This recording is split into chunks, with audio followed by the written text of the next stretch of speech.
I touched on this about bringing the enthusiasm, but understand that position Indy is always going to be right at the start of practice, right after you get done stretching out, doing your thing.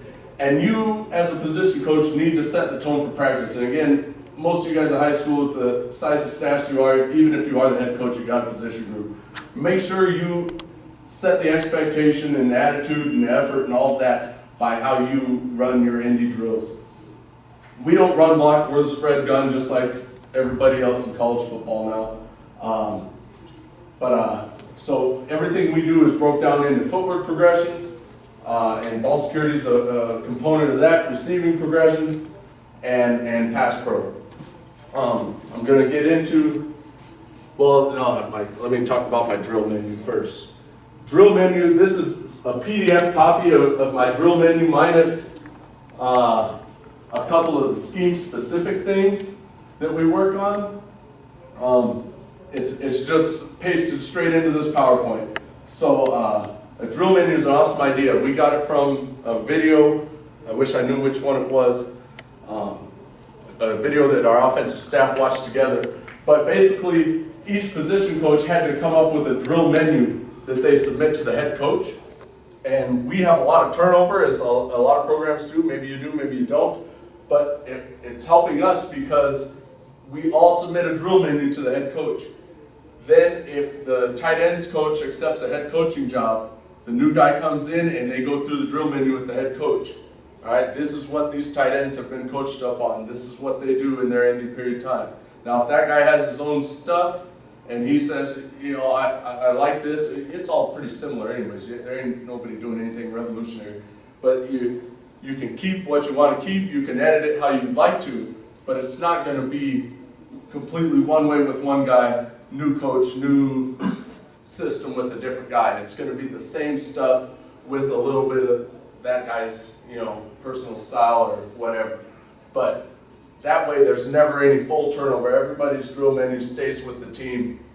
When you go on, you can take it with you, but they have it where you left.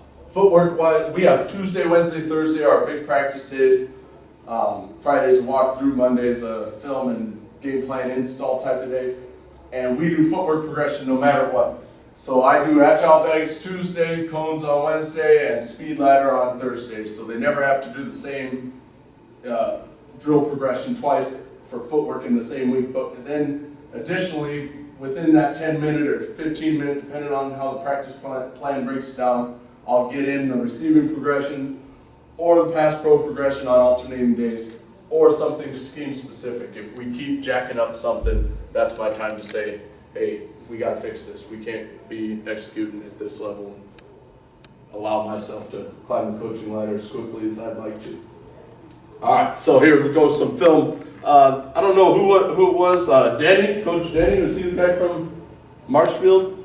Is he in here? Anyways, he's talking about how bad his film was. Mine might be at least as bad. But I didn't know I was doing this until I got the call, and then when I did, I'm just going to start pressing buttons and see what happens. When I did get the call, the kids were out of, that's a little too much, isn't it? Oh, workforce? Yep. The kids are out of school until this week. So I got lucky and found a couple of my running backs that are in track. They said, I got the gym from the basketball team for a little bit, and hopefully we get it going. This is our agile bag progression. 5 agile bags is pretty standard. Everybody has that.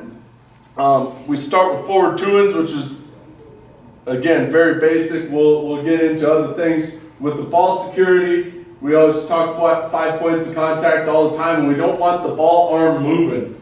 You want to run with your off arm. You say you can run faster if you're running track. But this ain't track, this is football. And that football needs to be secure. So the football needs to stay rocked up, locked on their chest with 5 points of contact. Fingertips, palms, forearm, bicep, chest.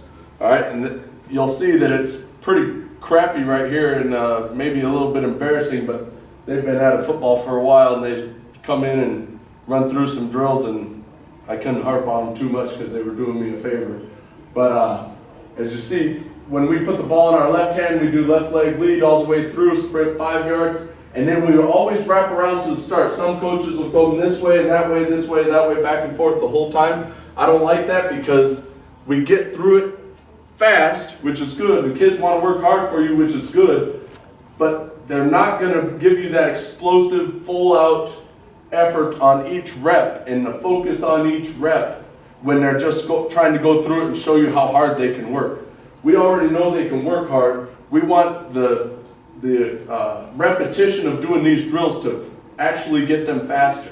So when they go through and they're focused on getting their feet up and down as fast as they can through those 5 cones and then exploding 5 yards or through those 5 bags, then I want them to wrap around back to the front. Everybody gets back in line. We take 1 breath and then we're ready to focus again and do the same thing again and focus on that 5 seconds that you're getting through the reps or getting through the drill. All right, so ball's locked up, left hand, left leg lead, right hand, right leg lead. I wish I would have brought some of my equipment or had a fancy laser pointer, but right there, that thing, that's a ball security bat I stole from my elementary PE equipment shed. It's a modified hockey stick for an elementary kid on a scooter. It works awesome. You can beat a kid with that hard and it's not going to do any real damage, but it'll knock a football out if it's loose. And anyways, you should get yourself one. I've seen guys with like bats with boxing gloves on the ends, all sorts of things. That thing's perfect, and if you want one, I don't have an extra one, so I'm sorry.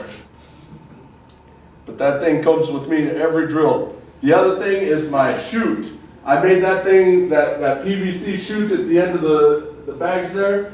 I think it was about 20 bucks. I don't know how big the PVC pipe is because I don't know anything about construction. But I went to Home Depot, I told him what I wanted. He picked me out a couple joint things that I needed and a length of pipe that I needed, cut it up for me. I've adjusted it a couple times based on how low I want the kids to be, but it's huge. Main thing why it's huge, because they see the kids on YouTube from Alabama. They want to see Trent Richardson and Eddie Lacy going through this drill, and they got the PVC chute, and they think that makes them a better run back. I get them to shoot, now all of a sudden they're going hard through drills thinking they're going to be Eddie Lacy tomorrow. They're not, but they think it, so it's fine. Other than that, I don't think it helped at all. But when they talk to their friends, they say, we do the same progression that Alabama does. They say, well, no kidding. Here, I get the shield. When I get the shield, is again, this is just trying to incorporate more into your basic agility progression drills. So I added the chute when we were doing the lateral 2-ins. Again, that's another just quick feet footwork drill. Now we're into shuffle, sprint, shuffle, sprint. We sprint or shuffle laterally, sprint forward 1 bag, shuffle laterally, sprint forward 1 bag. And then when they come through the chute, I give them 3 looks. If you can see in the dark right here, if they're coming through the chute at me, if I'm squared up on them, I call that a gray read. If a safety or a linebacker comes to fill, you got a good hole to look at, and he comes to fill and he's square on you, you have to set him up then. You either set him up inside and bust it outside, or set him up outside and cut it vertically. But either way, you can't just sit there in the hole and juke your feet or run right over it, because you got a chance to make a big play here. We created the gap that we wanted. Everything is how we wanted. You need to set it up. So when I give them a gray read, I want to see them move. I want to see them bait me one direction and cut the other direction without me getting them. The other ones, if I come outside in, if I'm coming outside in like a folding in, like a rover type player or a slot defender, and I'm folding into the play outside in, then I need them to stick their foot in the ground and get vertical now and beat me inside. If I'm coming inside out like a linebacker scraping, all right, then I want to see them bust outside with a stiff arm. So you'll see, I don't know how many of them right now, but this first one here, oh, that's back to laterals. I didn't make individual tape for each one. So I just set myself up on the other side of the chute. They're going through the footwork, and I come inside out on him. He gets a hand on the shield, and he's busting it outside with a stiff arm on the shield. It's also good for me because I can feel, when I got 6, 7 running backs to go through, you can feel just by inserting yourself in the drill a little bit, who's really got some power, who really explodes. You know, the vision test is one thing, but when you feel a punch you in the chest with a hand shield on, then you know who can make some yards for you and who can't. All right, and then I just come backward, outside in on him, and then he's going to try to bust it upfield. Just a way to incorporate a little more football-specific movement into your drills. And then, like I said, we just work the other side, balls in the left hand, start at the front right, then you're going to, that's a rough start. I'd like a better stance to start. Coming outside in on him, he's busting it upfield. Come inside out, stiff arms, gone. We call this Alabama agility because, again, it's another YouTube drill we stole. I do like it. We go 1-2, 1-2, lateral shuffle over. Again, I switch back to the ball security bat now, smack it a couple times, and then with my free hand, I'll rip at the ball too. So I'll smack him once with the ball, and then I'll rip at it, making sure if that thing moves, I just say push-ups till you die. And then I don't let them come back to the drill until they just die of push-up failure. All right? You only have to do that once or twice, and they'll hold it pretty tight.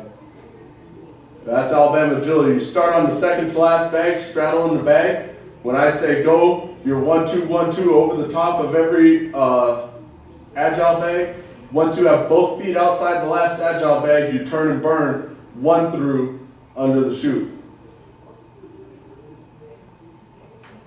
Another good thing about that is you'll always during camp have a couple freshmen just eat hard, and that's always good for morale. There, I just got out of the way so you can see it a little better. All right, 1-2, 1-2, 1-2, 1-2, both feet out, plant and go. All right, if they're hanging on that outside bag where this kid was, hanging right there too long, then you're too slow. You can see a difference between a kid who can move and a kid who can't. If they're too far, if they're standing too far upright, all right, then you need to talk to them about getting their hips underneath them so they can turn and transition. That's, you know, everybody who's a running back is there because they're already a fast kid, but you need to take the fast kid and make him an exceptionally fast kid. And that's about getting low and being good with your technique. This is the last step of our Agile bag progression. We do jump cuts. I just take one bag out, set the other two up into 2 L's. So we jump cut to our right first, jump cut back to our left, under the chute, and then I'm back at them with a read. The big point with this is to get down into the V or the crease of the L. All right, a lot of kids will just try to bend it from the top of that bag. They'll just kind of drift over to the other edge. You don't want that. You need to get them down into the crease with a good hard jump cut. Make it as realistic as they can. See, Reeves, that kid going through right here, he's a 3-time first team all-conference and an all-American kid. And so his drill work sucks. And I've heard that as a common theme with other coaches all day, saying, well, this kid is really good, so we allow him to do this and that. I wish it wasn't the case, but it just seems to be the way some of those kids are. When they get comfortable with how good they are, they quit working hard at it. This kid right here is about 5'8", 160, and he'll never play down, but he works his ass off.